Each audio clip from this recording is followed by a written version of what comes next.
Brendan. I know that you've been quoted as saying, like, if I can see it, I can hit it. And I know that vision therapy was a part of your journey. Can you tell us a little bit about that and any vision symptoms that you had prior, or can you? Yeah, so I basically had perfect vision. I mean, I can see really well. Like, I don't know, like superhuman vision. I have like 22. So, yeah, I mean, and I say that for a reason too, because, and I think a lot of athletes are like that. So when the smallest thing is off, we notice it.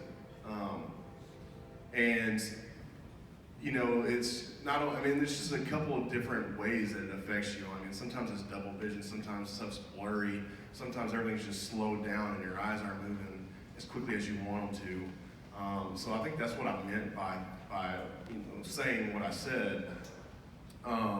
But that's also brings the most stress too, because in baseball, your eyes are everything. You gotta have them working perfectly. And when it doesn't come back quickly, man, that brings on a lot of anxiety. And that's one of the biggest problems I had. And after the last 2 concussions, I went to vision therapy. And I did that for a couple months. I did it during the off season because that's just when my concussions fell. I was able to do it during the off season. So I did it the 4 months of the off season.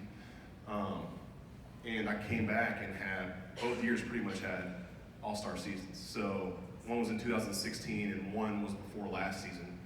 And I was having one of my best years to date last year before I had the surgery. So the thing I learned from that was vision therapy is pretty important, whether you have a concussion or not. So I didn't have a concussion this year, but I've been going back. And I think that's probably, I might be getting off on a tangent here, but that's probably the next phase of the game that, to me, people are gonna really acknowledge and say, hey, we gotta get better at this if we wanna be better baseball players, if we wanna be better athletes. So I've been going back and doing that. And it's just so important to our craft and to our sport that it means everything. And you know, that's why I said that, and I think that's why it was so important to me at the time.